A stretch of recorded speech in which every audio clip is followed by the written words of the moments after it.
the spirit flown forever. Let the bell toll. A saintly soul floats on the Stygian river. And my dear friend, hast thou no tear? Weep now or nevermore. See, on yon drear and rigid bier, low lies thy love Lenore. Come, let the burial rite be read, the funeral song be sung, an anthem for the queenliest dead that ever died so young. A dirge for her the doubly dead, and that she died so young. Righteous! Ye loved her for her health. Ye hated her for her pride. And when she grew in feeble health, ye blessed her that she died. How shall the song then be sung? The requiem be read by you, your evil eye by yours, your slanderous tongue. That did the death so innocent that died, and died so young. Forgive us. Yet rave not thus, but let a Sabbath song go up to God so solemnly, the dead may feel no wrong. The sweet Lenore hath gone before, with hope that flew beside, leaving thee wild for the dear child that should have been thy bride. For her, the fair and debonair, that now so lowly lies, the light upon her crimson hair, but not within her eyes, the light still there upon her head, the death upon her eyes.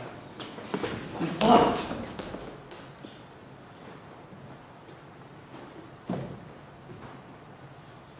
Tonight my heart is light, no dirge will I raise,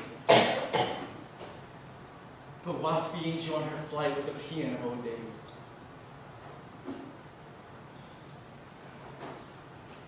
Let no bell toll, lest its sweet soul amid its hollow mirth, to catch notice it doth float up the damned earth. From friends above to fiends below, the indignant ghost is riven. From hell into the highest estate within the utmost heaven. From grief and groan to a golden throne beside the King of heaven.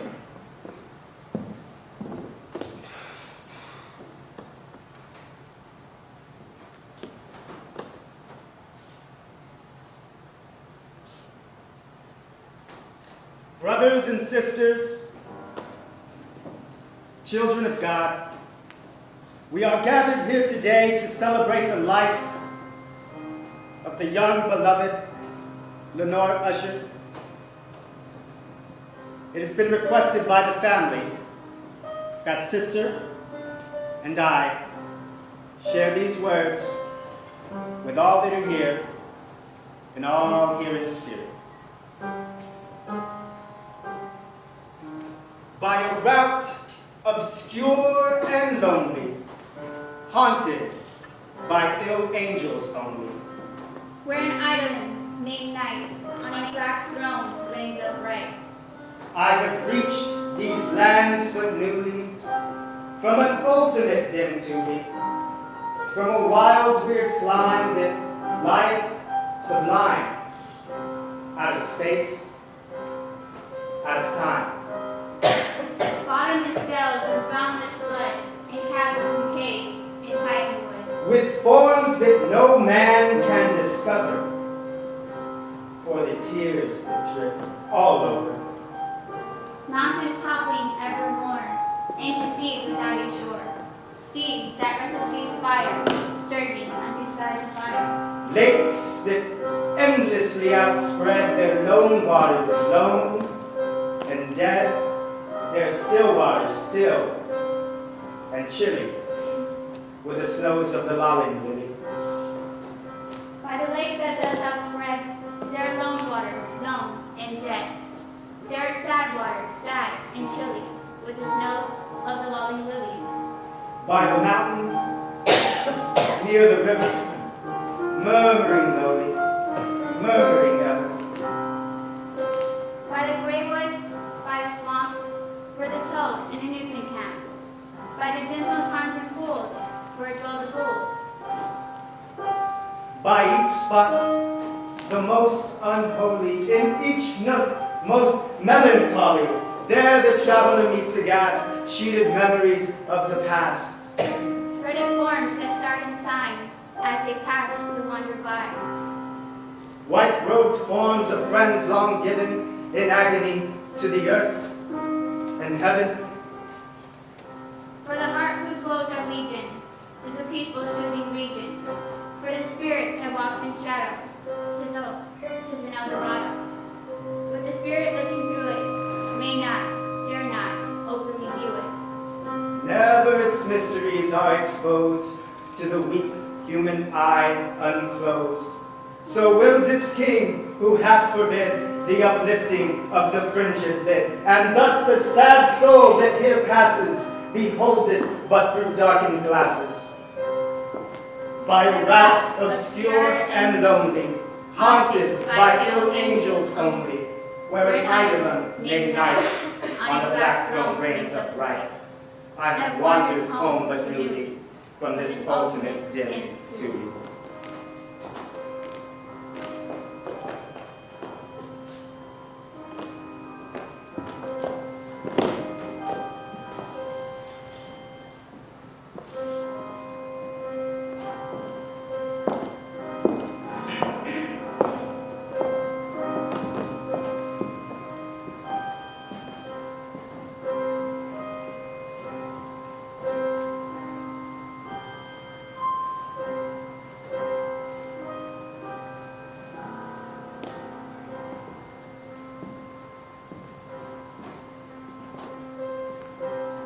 May she rest in peace, in the name of the Father, the Son, and the Holy Spirit.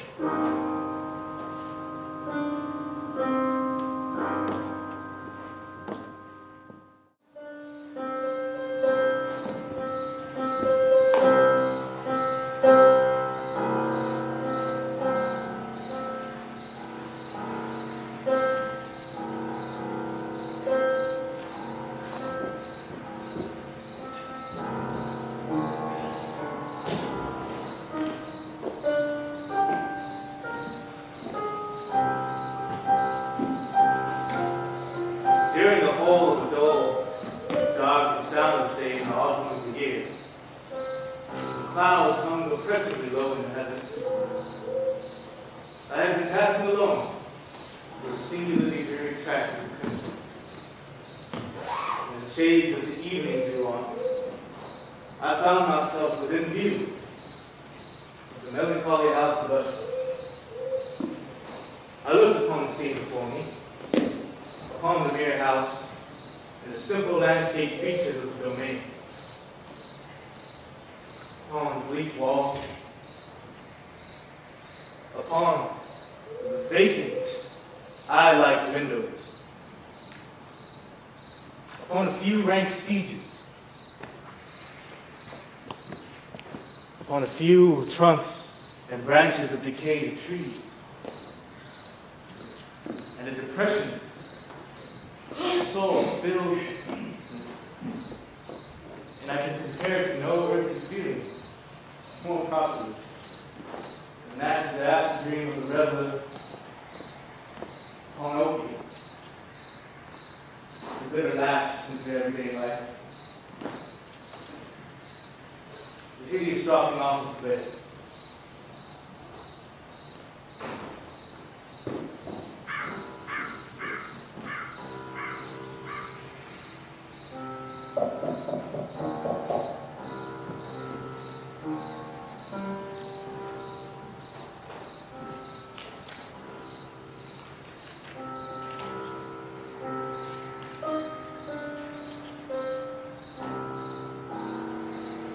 Hello, my name is Edgar.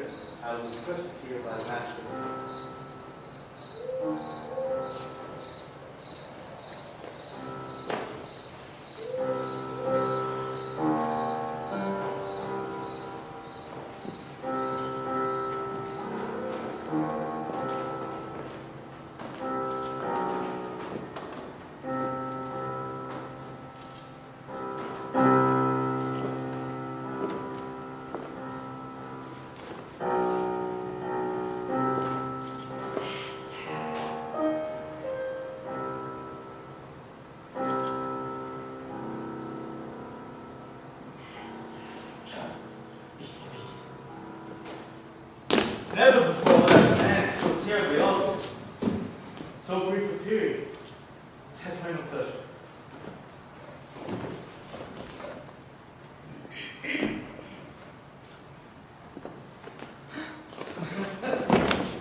with difficulty that I could bring myself to admit the identity of this being, before me with that of my early boyhood companion.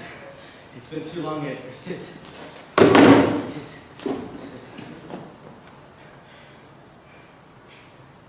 I'm sorry if my voice varies from a tremulous indecision, or if I may appear drunk.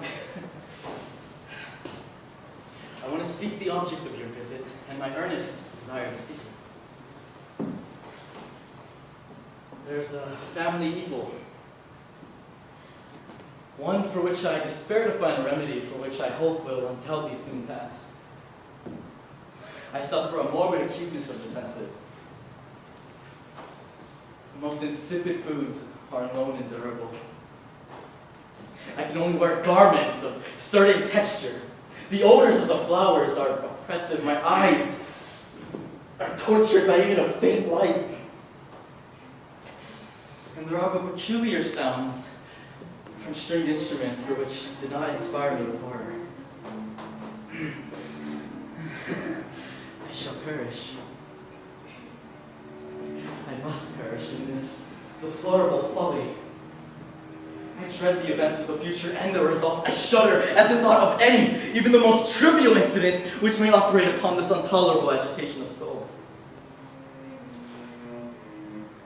I have indeed no abhorrence of danger in its pitiable condition.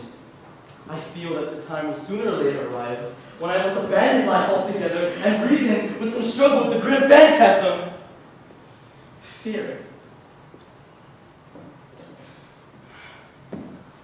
I am enchained by certain superstitious influence in the physique of the grey walls and the dim turrets into which they all look down as they back down the window.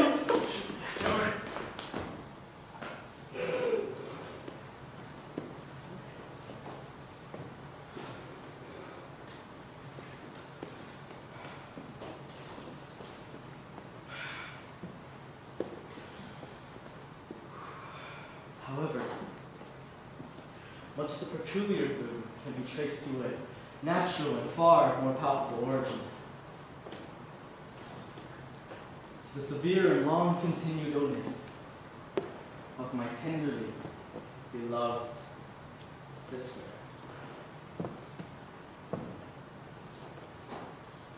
My long companion for long years. My last and only relative on earth. Her decease would leave me hopeless and frail. The last of the ancient race of the ushers. I regarded her with an utter astonishment, mingled with dread. Yet I found it impossible to account for such feelings. I later learned the glimpse I had obtained of her person would thus probably be the last I should obtain. That the lady, at least while living, would be seen by me no more. The sensation of stupor oppressed me as I followed her retreating steps, and the door at length closed upon me. My glance sought eagerly and instinctively to the countenance of the brother. But he had buried his face in his hands, and I could only perceive that far more than ordinary wanness had overspread the emaciated fingers, through which trickled many passionate tears. The disease of Lady Lenore has long baffled the skill of her physicians. A settled apathy, a gradual wasting away of the person is the unusual diagnosis.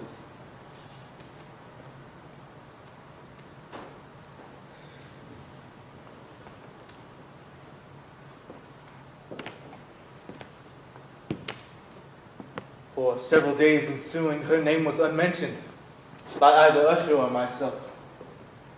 And during this period, I was busy in earnest endeavors to alleviate the melancholy of my friend. We painted and read together, or I listened, as if in a dream, to the wild improvisations of his speaking guitar. And thus, as a closer and still closer intimacy, it admitted me more unreservedly into the recesses of his spirit. the more bitterly did I perceive the futility of all attempt at cheering of mind, from which darkness poured forth upon all objects of the moral and physical universe. And one unceasing radiation of gloom. I shall ever bear about me a memory of the many solemn hours I have spent alone with the master of the house of usher. Yet I should fail in any attempt to convey an idea of the exact character, studies, or of the occupations in which he involved me.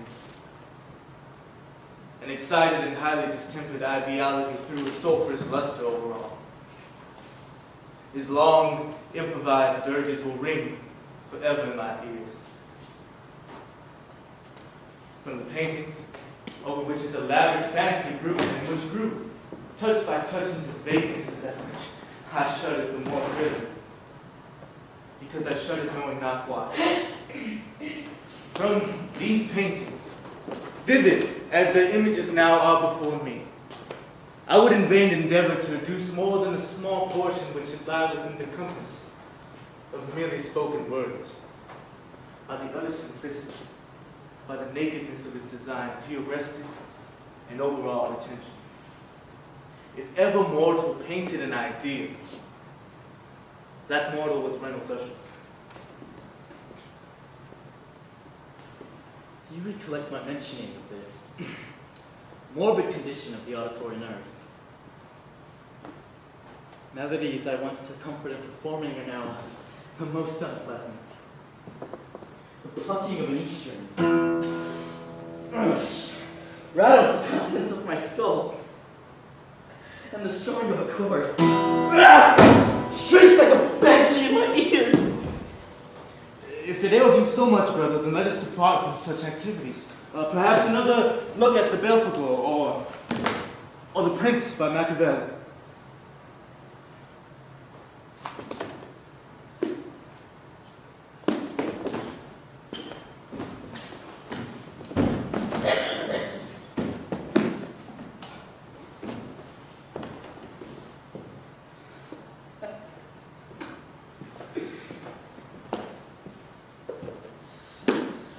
Do you remember the tale of the haunted palace?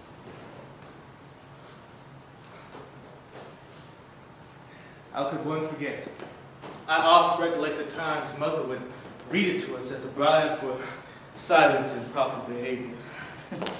I remember you sneaking into her quarters to steal the book in the dead of night when we grew restless.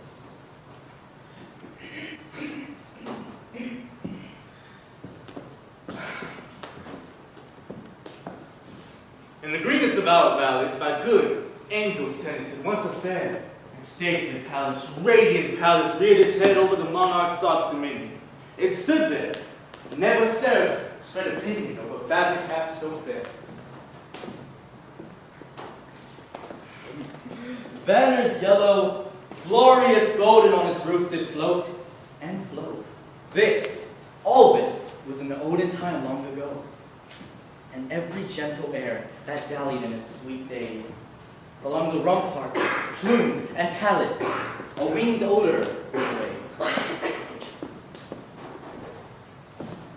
Wanderers through that happy valley, through two luminous windows, saw spirits moving musically to a lute's well-tuned ball. Round about a throne was sitting, a fraudulent, in a state his glory well befitting. The ruler of the realm was seen.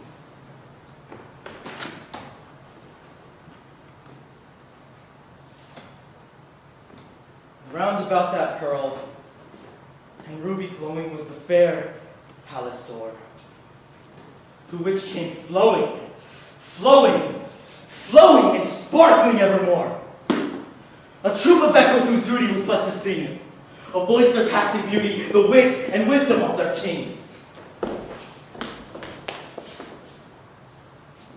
But evil things in robes of sorrow assailed the monarch's high estate. Ah, let us mourn, for never morrow shall dawn upon him, desolate. And round about his home, the glory that blushed and bloomed is a dim-remembered story of an old time entombed. And travelers now within the valley, through the red linten windows, see vast forms moving fantastically to a discordant melody.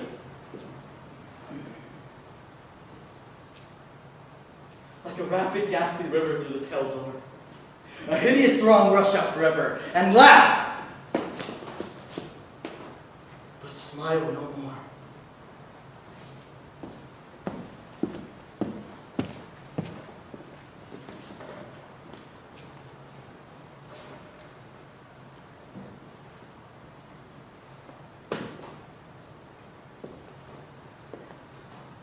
I could not help thinking of the wild ritual of this work and the probable influence it had upon the hypochondriac.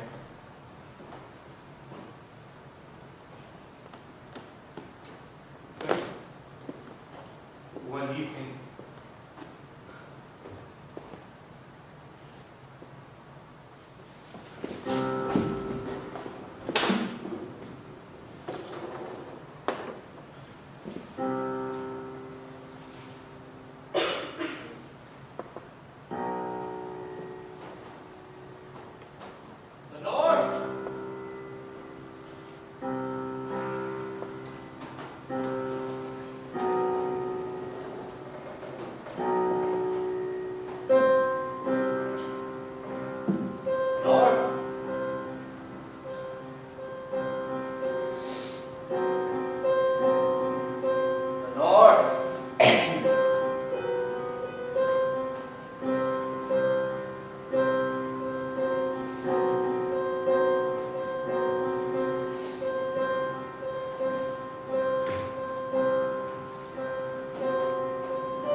Lenore!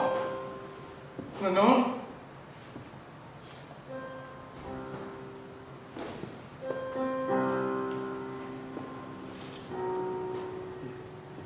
Nevermore is my dear Lenore. Nevermore is my dear Lenore. Nevermore is my dear Lenore.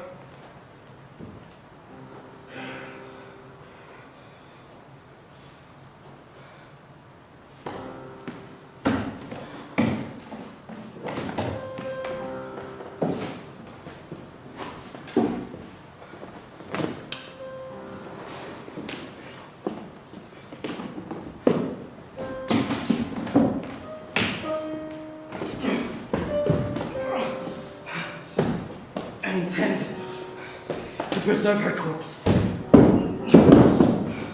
for a fortnight in one of the numerous vaults within the main walls of the building. I do not feel at liberty to dispute, but I will not deny when I call to mind the sinister countenance of the person whom I met at the door. I had no desire to oppose what I regarded as at best but a harmless, by no means unnatural precaution.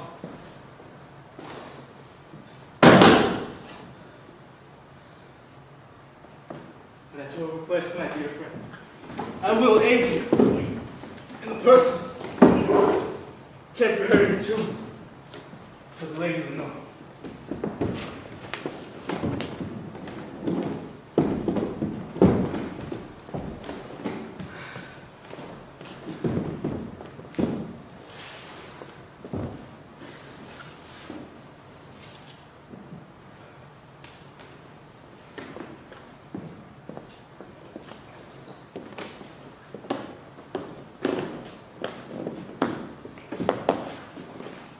The body having been in coffin, we too alone bore it to rest. The vault in which we placed it was small, damp, entirely without means of admission for light. Lying at great depth beneath that portion of the building which was my own sleeping apartment. It had been used, apparently, in remote feudal times for the worst purposes of a donjon keep. In later days as a depository of powder or some other highly combustible substance, as a portion of its floor and the whole interior of a long archway to which we reached were carefully sheathed with copper.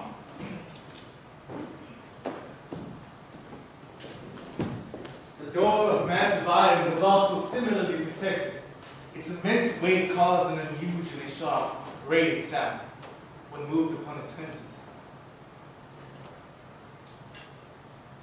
Having deposited our burden within trestles in this region of horror, we turned aside to partially unscrew the lid of the coffin and looked upon the face of the tenant.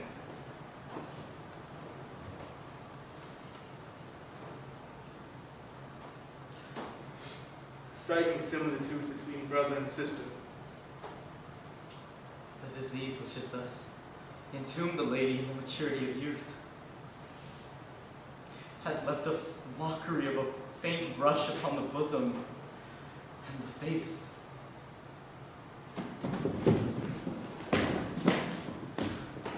And that lingering smile upon the lip, which is so terrible in death.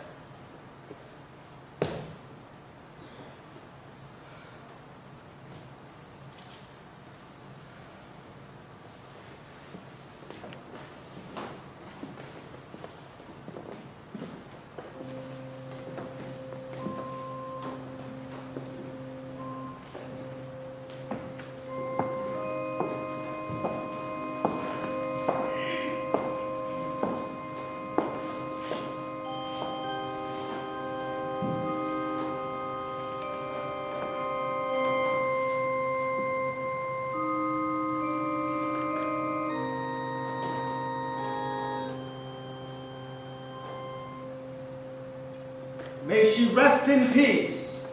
In the name of the Father, the Son, and the Holy Spirit.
Thy soul shall find itself alone, mid dark thoughts of the great tombstone, not one of all the crowd to pry into thine hour of secrecy. Be silent in that solitude, which is not loneliness for them. The spirits of the dead who stood in life before thee are again in death around thee. Be still. The night, the clear, shall frown, and the stars shall look not down. For their high thrones in heaven, the lights like hope to mortals given, but the red orbs without beam to thy weariness shall seem as a burning and a fever which will cling to thee forever. Now are the thoughts thou shalt not banish. Now are visions never to vanish. From thy spirit shall they pass.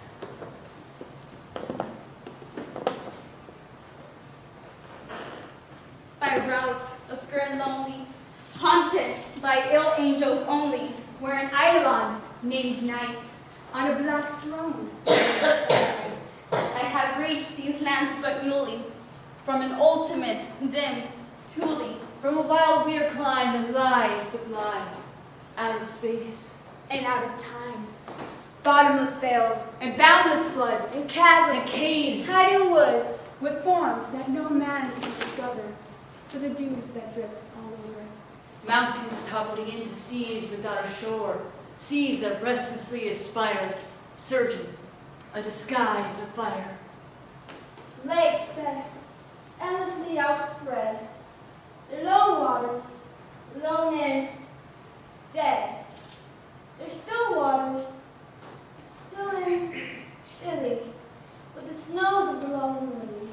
By the mountains near the river, murmuring lowly, Where dwell the bulls, by each spot most unholy, and each nook most melancholy. there the traveler meets aghast, sheeted memories of the past. Shrouded forms, starry sight, as they pass the wanderer by. White robed forms of friends long given, in agony to the earth and heaven. 'Tis a heart whose woes are legion, 'tis a peaceful, soothing region, where the spirit that walks in shadow, oh, 'tis an El Dorado. But the traveler, traveling through it, may not dare, not openly view it. Never its mysteries are exposed to the weak human onlookers. So wills the king, who hath forbid the uplifting of the fringed lid. And thus, this sad soul that here passes, beholds it, But the Right in dark the glasses. Lone regions of this fate, where am I in this state? I have reached the borders of the unknown realm, only to find shade and shadow. Do not fret, sweet Lenore, for what you see is merely the unseen, consumed within the walls of this old house. Matriarchs of ushers past, they will not harm you, for you see there are some qualities that have a double life, a type of twin entity which springs from matter and light, a twofold silence, body and soul. One passes on to a lonely place, a place that is unknown. The other remains within the house which you call home.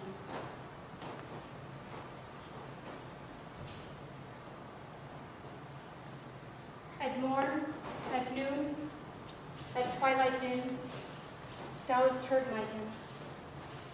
In joy and woe, in good and ill, Mother of God, be with me still. When hours flew brightly by, and not a cloud obscured the sky, my soul, lest it should truant be, thy grace that guides thine being. Now when storms of fate o'ercast, darkly my present and my past, let my future radiance shine, with sweet hopes of being thine. What is the name of the child who wanders in the land of the lost and lonely? Madame Lenore of the House of Usher, Fear me not, my dear. I am not here to cause you pain or torment you. Many fear this land thinking is the end, but your journey has just begun. Follow me, or I will show you the beauty this land holds. I have so many questions. My dear Lenore, I cannot give you the answers you seek, but if your soul-searching eyes see through the crystal clear waters, you will be able to let go of all your pain, all your past, and continue your journey. Fair river, in thy bright, clear glow of crystal wandering water, thou art an emblem of the glow of beauty, the unhidden heart, the playful maziness of art in old Usher's daughter. But when within thy wave she looks, which glistens then and trembles, why, even the prettiest of brooks her worshipper resembles. For aye, her heart, as in thy stream, her image deeply lies, her heart, which trembles at the beam of her soul-searching eyes. So, my dear Lenore, will you let your future radiance shine? A gentle stream can guide you to the light.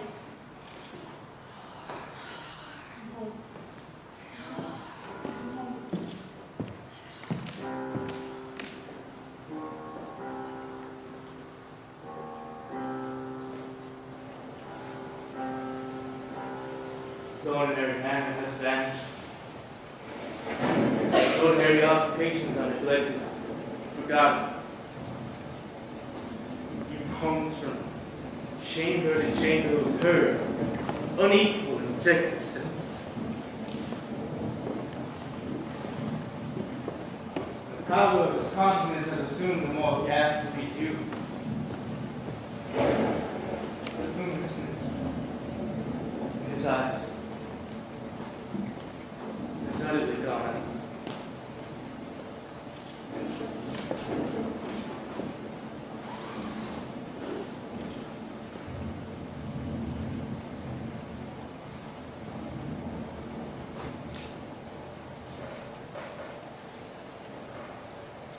felt creeping upon me, a slow yet certain breeze. His fantastic yet impressive superstitions began to infect me. A whirlwind has apparently collected its force in our vicinity. I can hear the frequent, violent alterations in the wind. Sleep has not come near my couch as the hours wane and wane away. I struggle to reason off this nervousness which has dominion over me. An irrepressible tremor gradually pervades my frame. Overpowering is this intense sentiment of horror, unaccountable yet unendurable. I feel that I should sleep no more during this night, and endeavor to rouse myself from this pitiable condition into which I have fallen by pacing rapidly to and fro through the apartment. I had taken a few turns in this manner when a light step on an adjoining staircase arrested my attention. I presently recognized that it was that of Usher. His air was appalling to me, but anything was preferable to the solitude which I had so long endured that I even welcomed his presence as a relief. And have you seen it?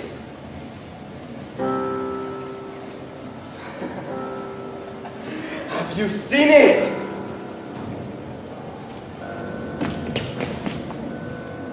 Have you not then seen it?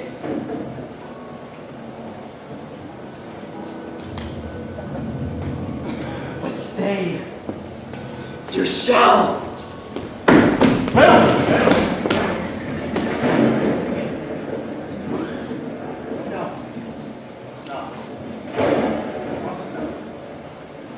Here. Come down. Please.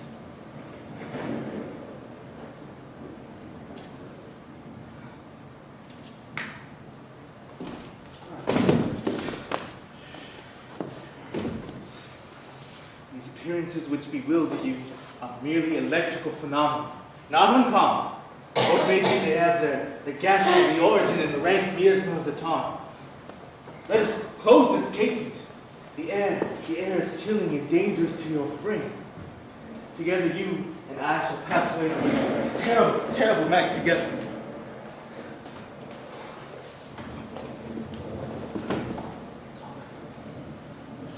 And when the light of dawn first starts to seep through this casement, you shall relinquish your keep and withdraw from this stately imprisonment.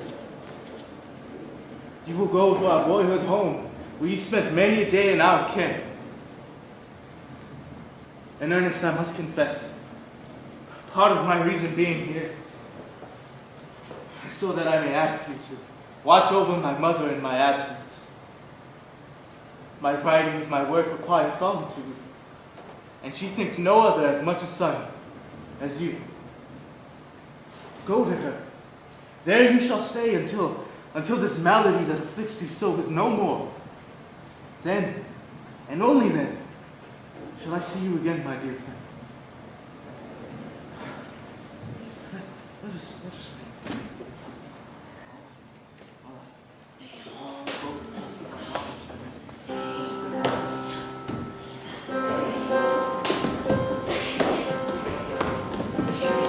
Get away from me!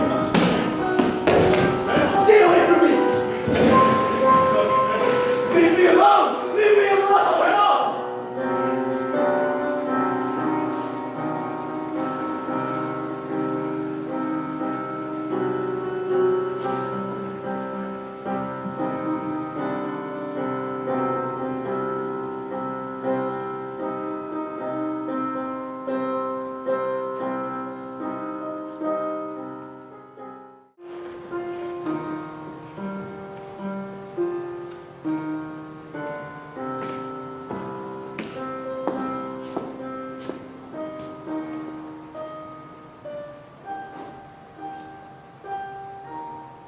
So sweet the hour, so calm the time, I feel it more than half a crime, when nature sleeps and stars are mine, to mar the sacred silence.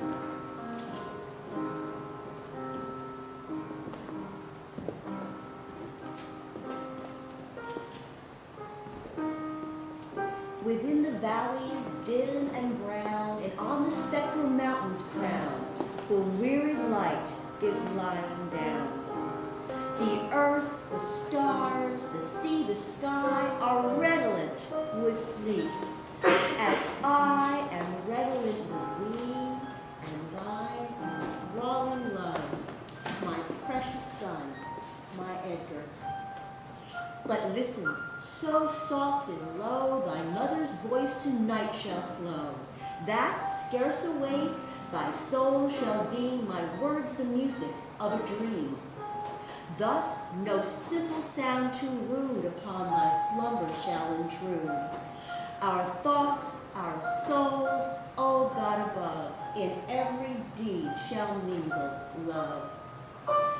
In every deed shall mingle with our love.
True. Nervous. Very, very dreadfully nervous I had been and am. But why will you say that I am mad? The disease had sharpened my senses, not destroyed, not dulled them.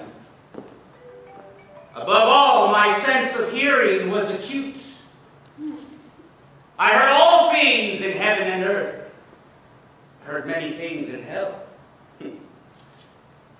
How then am I mad? It's impossible to say when the idea first came into my brain, but once conceived, it haunted me day and night. Object there was none. Passion there was none. I loved the old woman. She was my old friend Poe's mother. She had never wronged me.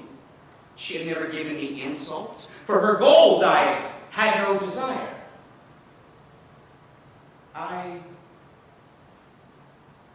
I think it was her eye.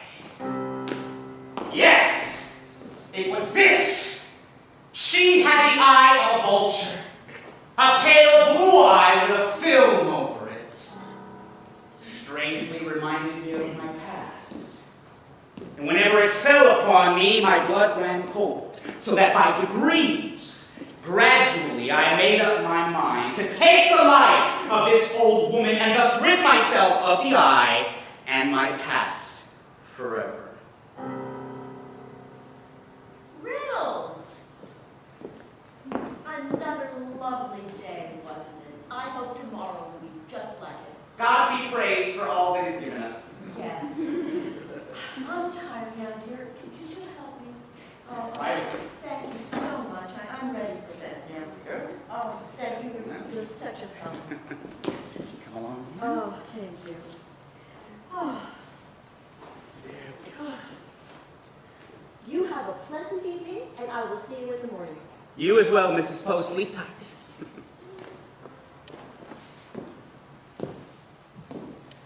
Now this is the point. You fancy me mad, but madmen know nothing. You should have seen me. You should have seen how wisely I proceeded, with what caution, with what foresight, with what dissimulation I went to work. Well, I was never kinder to the old woman than that whole week before I killed her. And every night, just at midnight, I turned the lamp upon her door, oh so gently. When I had made an opening sufficient for my head, I put in a dark lantern, all closed so that no light shone out. And I thrust in my head. It took me an hour to place my whole head within the opening so far that I could see her laying upon her bed. Would a madman have been as wise as this? And I did this every night for 7 long nights. But I always found the eye closed. So it was impossible to do the work, because it was not the old woman who vexed me, it was her evil eye. And upon the 8th night, which is tonight, I was more than usually cautious in opening the door. A watch's minute hand moves more quickly than did mine. Never before this night had I felt the extent of my own powers. I could scarcely contain my feelings of triumph to think that there I was, opening the door little by little, and she not even to dream of my secret deeds or thoughts. Well, I fairly chuckled at the idea, and she must have heard me, for suddenly she moved as it started. Now you may think that I drew back, but no.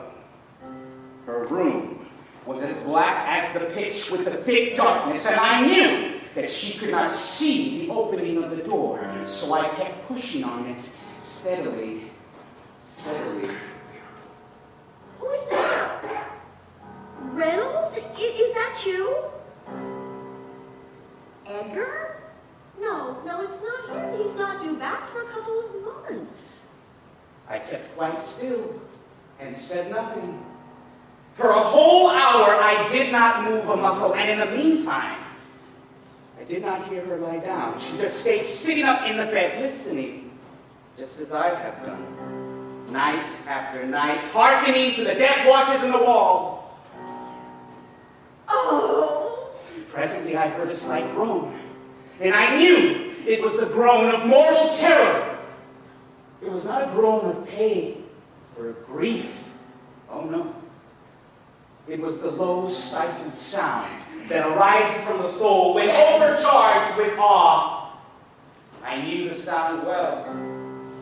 Many a night, just at midnight, that sound had arisen from my own bosom in that house of Usher, deepening with its dreadful echoes, the terrors that distracted me. I say I knew it well. Perhaps the wind in the chimney? No, it didn't sound like that. The crossing of a mouse on the floor? No. The single chirp of a cricket? Yes. She had been trying to comfort herself with these suppositions, but it was all in vain. All in vain, because death had enveloped the victim. And it was the mournful influence of the unperceived shadow that caused her to feel, although she neither saw nor heard, to feel the presence of my head within the room. After I had waited a long time, very patiently, without hearing her lie down, I resolved to open a little, just a little crevice in the lantern. So I opened it. You cannot imagine how stealthily, until at length, a simple dim ray, like the thread of a spider, shot out from the crevice and fell upon the vulture eye. It was open. Wide open. And I grew furious as I gazed upon it. I saw it with perfect distinctness, all a dull blue, with a hideous veil over it that chilled the very marrow in my bones. But I saw nothing else of the old woman's face or person, for I had directed the ray as if by instinct to fall precisely upon the damned spot.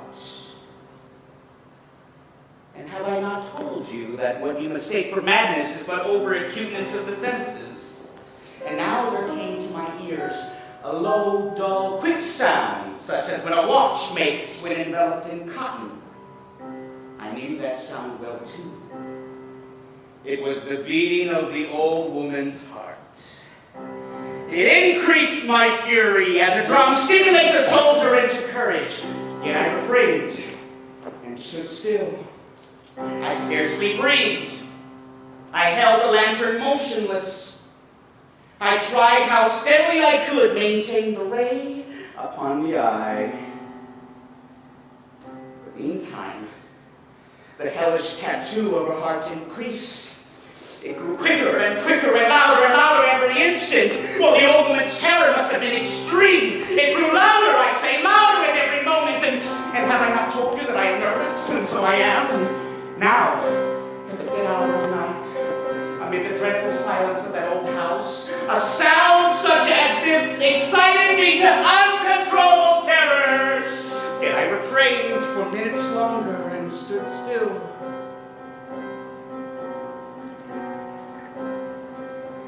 The beating grew louder. I thought the old woman's heart must burst, and then a new anxiety seized me. It would be heard by a neighbor. The old woman's hour had come.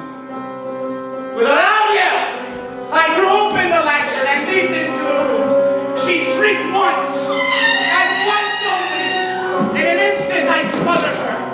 I then smiled gaily to find the deed so far done. But her heart beat on with a muffled sound. This, however, did not vex me. It would not be heard through the wall.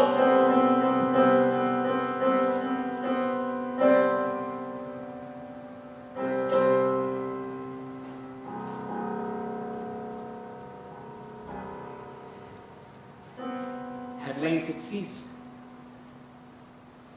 The old woman was dead.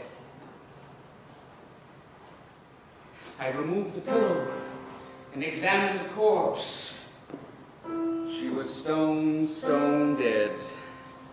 I placed my hand upon her pulse and held it there for many minutes. There was no pulsation. She was stone dead.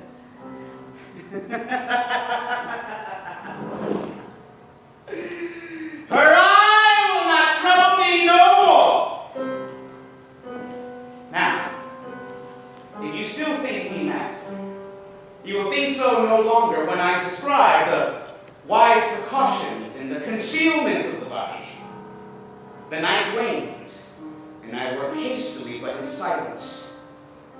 First off, I dismembered the corpse. I cut off the head, and the arms, and the legs. I then took 3 plankings from the chamber and deposited all between the skeletons. I then replaced the boards so cleverly, so cunningly that no human eye, not even hers, could have detected anything wrong. There was nothing to wash out, no stains of any kind, no blood spots whatever. I had been too wary for that. A tub had caught all. When I then made an end of these labors, it was now 4 o'clock, still dark as midnight. When the bell sounded the hour, a knocking came from the street door. I went to open it with a light heart, for what had I now to fear?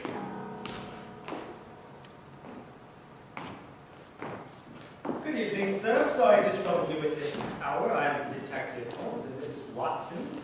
There's no trouble at all. How can I help you, officers? The neighbors report sounds of loud shrieking and foul play suspected. We've been dispatched to investigate the situation. May we search the premises, Mr. My name is Reynolds Usher, and by all means, come in, search away. This is very embarrassing, but I believe the shriek that was heard was my own. I had the worst kind of nightmare imaginable. I woke up frightened. I must have screamed in my slumber. And are you the only person at this residence? No. I'm currently the caretaker for Mrs. Poe, an elderly woman who is currently away from the country. Business matters, I suppose. She doesn't tell me much, but please, search away. I bade them search, and search well. I led them at length to her chamber. In the enthusiasm of my confidence, I brought out 2 chairs and desired them to sit and rest from their fatigue.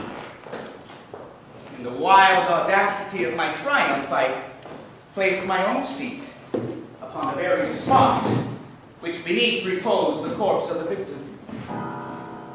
Well, everything seems to be in working order here, so we're certainly sorry to have troubled you. Don't worry yourselves about it. You're only doing your duty. One cannot fault another for doing just that. The officers were satisfied. My manner had convinced them I was singularly at ease.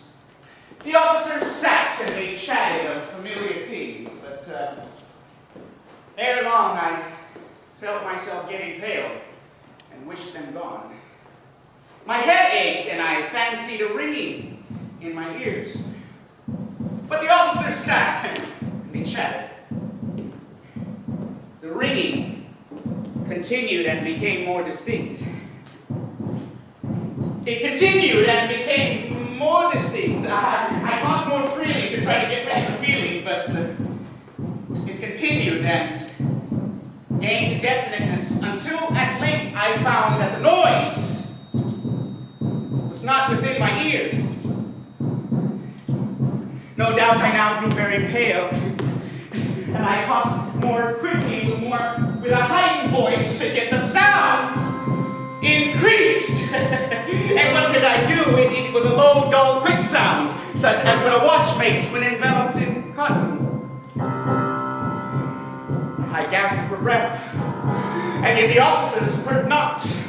I talked more quickly, more vehemently, but the noise, it steadily increased. Why would they not be gone?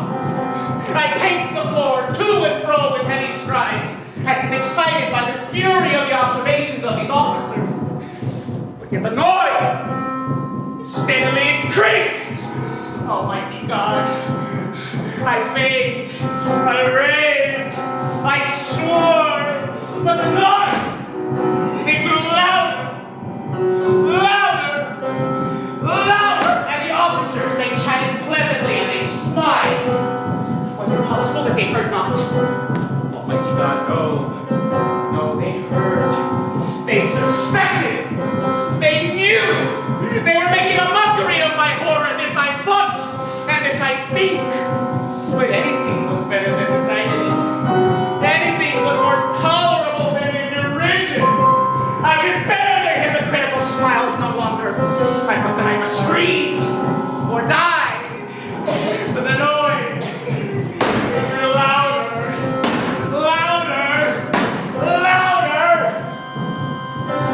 Villains!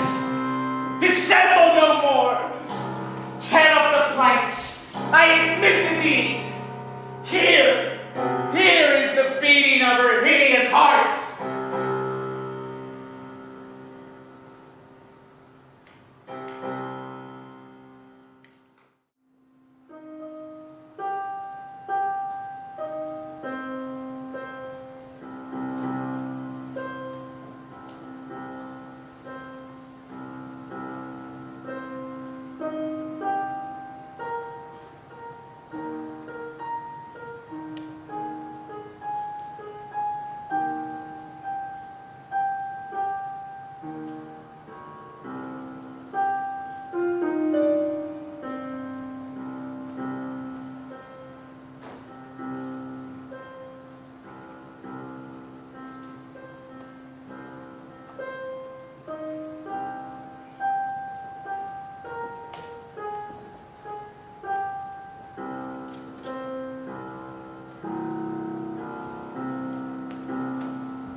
midnight dreary. While I pondered, weak and weary, over many a quaint and curious volume of forgotten lore, suddenly I heard a tapping, as if someone gently rapping at my chamber door. Yes, some visitor, I muttered, rapping at my chamber door. Only this and nothing more.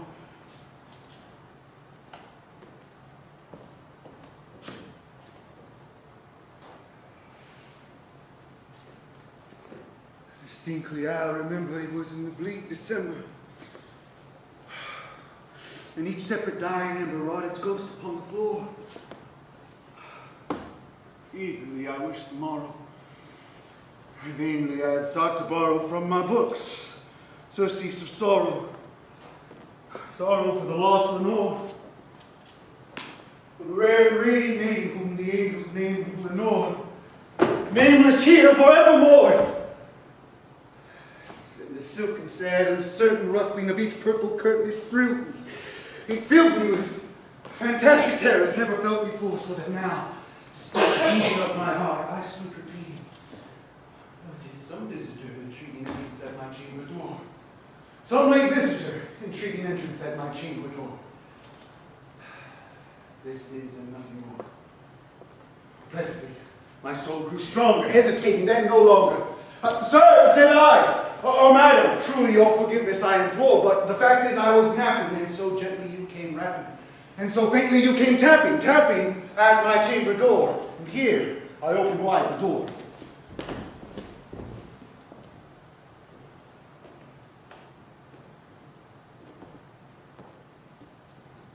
Darkness there, and nothing more. Deep into that darkness, peering, I long stood there, wondering, fearing, doubting, dreaming dreams no mortals ever dared to dream before.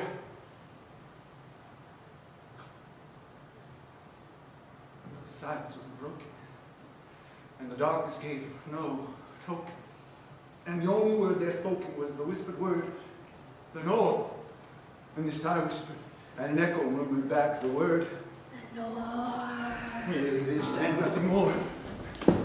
Oh, back into the chamber turning, all my soul within me burning. Soon again there came a tapping, somewhat louder than before.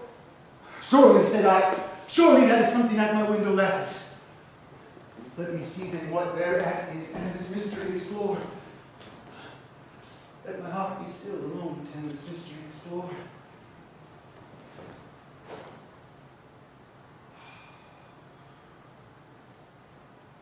"'Tis the wind, and nothing more.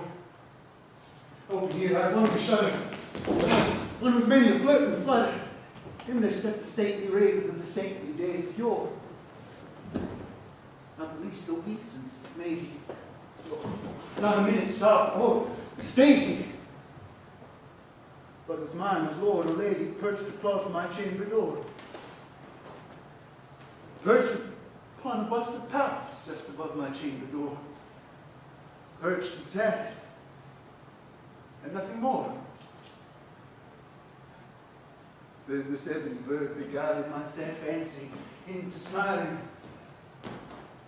"Though thy crest be short and shaven, thou," I said, "art sure no craven, ghastly grim and ancient raven, wandering from the nightly shore. Tell me what thy lordly name is on the night's Plutonian shore," quoth the raven. "Nevermore." Much I marvel to hear this ungainly fowl discourse so plainly, though his answer little meaning, little relevancy bore. For we cannot help agreeing that no living human being ever yet was blessed with seeing bird above his chamber door, bird or beast upon the sculptured bust above his chamber door with such names nevermore. The raven, sitting lonely on the placid bust, spoke only that one word, as if his soul in that one word he did outpour. Nothing further than he uttered. Not a feather then he fluttered, till I scarcely more than muttered, "But other friends have flown before. On the morrow he will leave me as my hopes have flown before." Then the bird said, Nevermore. Startled at the stillness broken by a reply so aptly spoken. Doubtless, said I, what did others this tonguey stalk and soar? Who caught from some unhappy master, who unmerciful disaster followed fast and followed faster, till his songs one burden bore to the dirges of his hope, that melancholy burden bore nevermore. But the raven still beguiled my fancy into smiling. But straight I wheeled a cushioned seat in front of bird and bust and door. Then upon velvet sinking I betook myself to linking fancy unto fancy, thinking what this ominous bird of yore, what this grim, ungainly, ghastly, gaunt, ominous bird of yore meant in croaking. Nevermore. This I sat engaged in guessing, but no syllable expressing, to the fowl whose fiery eyes now burned into my bosom's core. This and more I sat divining with my head at ease, reclining on the cushion's velvet lining that the lamplight floated over. Those velvet linings with the lamplight floating over, she shall press. Nevermore. Then methought the air grew denser, perfumed from an unseen censer, sung by seraphim.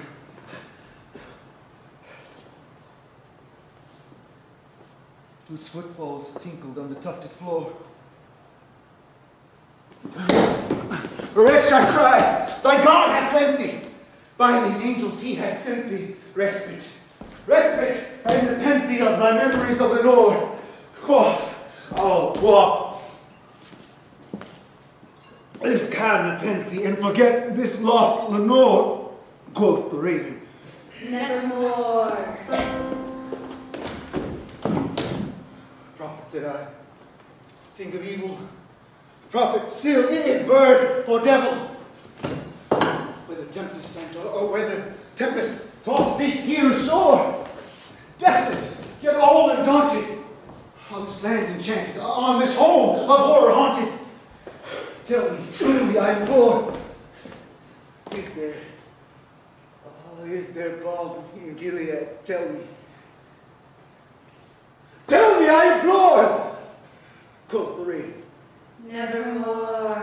Prophet, said I, thing of evil, prophet still is bird or devil. By the heavenly bends above us, by that God we both adore.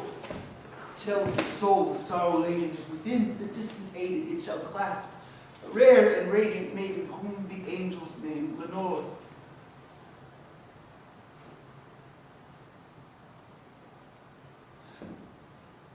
Clasp a rare and radiant maiden whom the angels name Lenore. Quoth the raven, Nevermore.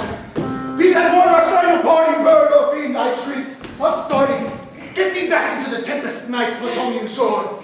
Leave no black plume as a token of the lie that soul had spoken. Leave my loneliness unbroken, and quit the bust above my door. Oh, take thy feet from out my heart, and take thy form from off my door, quoth the raven. Nevermore.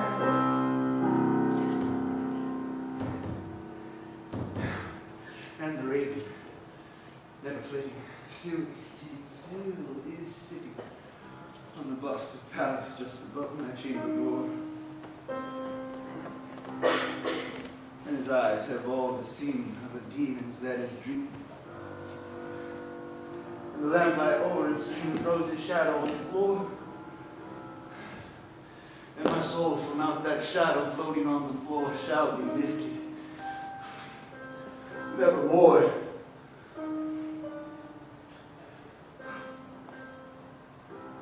I dwelt alone in a world of moan. My being refused to roll along to the deadly shore. The spirits of my matriarchs bid me rise to accompany alongside them in a world of double pretense.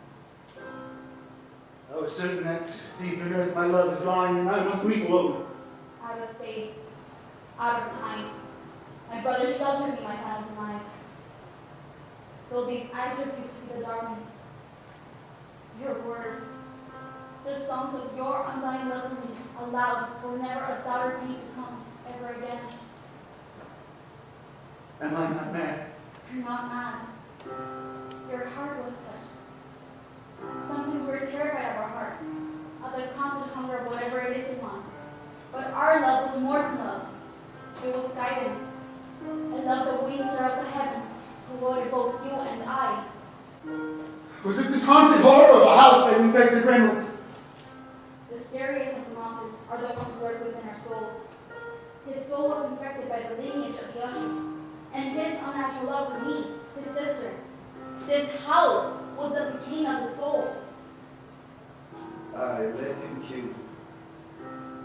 The boundaries which divide life and death are at death's shadowy gate. Who shall stay where the one ends and where the other begins? I became aware of a distinct hollow and metallic yet muffled reverberation. The measured rocking of the house of usher remained undisturbed as yet another knock came to my chamber door. His eyes were very fixed. Throughout his whole countenance there reigned a stony rigidity. But as I stood before him and placed my hand upon his shoulder, a strong shudder came over his whole person, and a sickly smile quivered about his lips. Edgar, have you not heard it? Nevermore. I've heard many things tonight, my dear Reynolds. But you returned home, Brandon. Yet your arms bear not my mother, nor does her presence raise my eyes. Eyes? Yes. Her eye. Reynolds? The beating. It vexes me still! The beating. Haven't you hear it? Yes, I hear it. And have heard it! Long, long, long, many minutes, many hours, many days, I have heard it in this house, and in the house of your mother too. Yet I dare not, poor miserable wretch that I am. I have placed her heart still beating underneath her very own floorboards. Said I not that my senses were acute?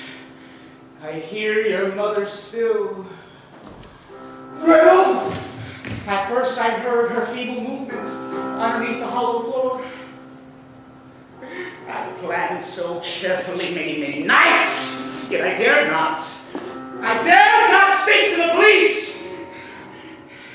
At first it was the struggles underneath her very own pillow, and then the rending of her own floor. Her eye will not vex me no longer.